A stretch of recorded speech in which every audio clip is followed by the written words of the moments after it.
Joining me now is host of the Undistracted podcast and MSNBC contributor, Brittany Packnett-Cunningham. Brittany, thanks so much for being here. As we just talked about, these clinics are all across the country are preemptively shutting down.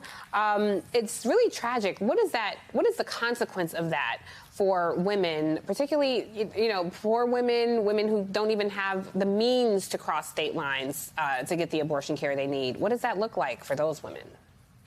Absolutely, Tiffany. The consequences are terrifying. Of course, clinics are having to make really challenging decisions because what happens if a ruling comes down at the state or the federal level while they are in the middle of someone's care, the kind of trauma that can be imparted on someone to have to stop the kind of care that they thought that they were going to get. And the fact that this very intimate, very challenging procedure medically is such a political football for people is already traumatizing. So clinics are having to make really difficult decisions. And of course, Tiffany, to your point, the narrowing ability to access abortion care is wreaking havoc on many communities.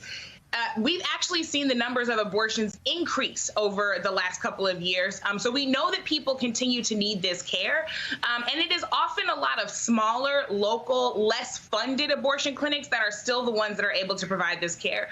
But the fact of the matter is there are a lot of people who don't believe in abortion, who are anti-abortion, who themselves have accessed one or know someone who accessed one. The truth of the matter is wealthy white women fully believe that they will be able to access abortion, whether they fly out of the country, whether they're able to get that kind of medical access, irrespective of what the law of the land says, irrespective of what the Supreme Court might do about Roe versus Wade. So sadly, the people who will be most affected yet again are Black and brown, indigenous people, are poor people, are folks who do not have the ability to access abortion care outside of the United States. Yeah. And, I think we did a segment on the Cross Connection last week where we talked about in Cook County, Illinois, children, minors being locked up and being shuffled into detention centers. And there are so many challenges for kids across the country. I just wonder what advice you might offer to some of these anti-choice activists who don themselves pro-life, who are so concerned about fetuses. What other issues might they invest their time and efforts in that actually benefit women and children? And to the women who support Republican candidates who deny women from this care, what other issues might they be concerned about? Curious your thoughts there.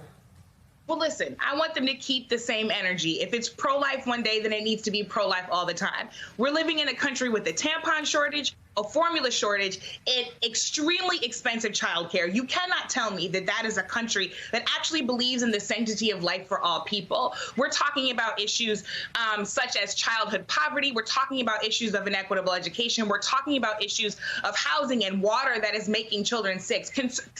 Concern yourselves with all of those things, especially as we look out ahead on to Juneteenth tomorrow. I'm thinking as a Black woman about the fact that we so often do not have control over our own bodies. The kinds of forced sterilization, the forced medical procedures that happened to us in our history and currently are still happening. They're happening to Black women. They're happening to Indigenous people. They're happening to immigrants. We need to make sure that we actually recognize that every single person in this country and in this world deserves to have full autonomy and agency over their own body, bar none, full stop.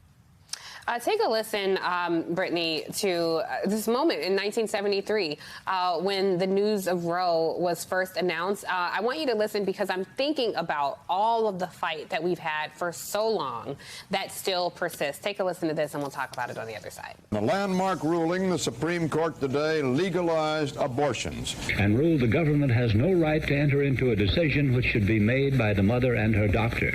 January 22nd, 1973 will stand out as one of the great days for freedom and free choice. I just wonder, we're out of time, but as we go to break, if you could just leave us with some thoughts on, for the folks who are tired of fighting, and it's one battle after another, from abortion access rights to civil rights that keep going.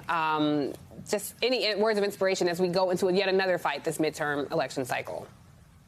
the fact that we're facing such opposition to our continual freedoms means that we are onto something. So if there's anything that gives me the inspiration to keep pushing, it's both the fact that folks in 1873 were fighting for freedom, and if they could keep going, then we can keep going too. And at the end of the day, if the opposition is this great, it's because we know we can win, they know we can win, and our freedom is destined.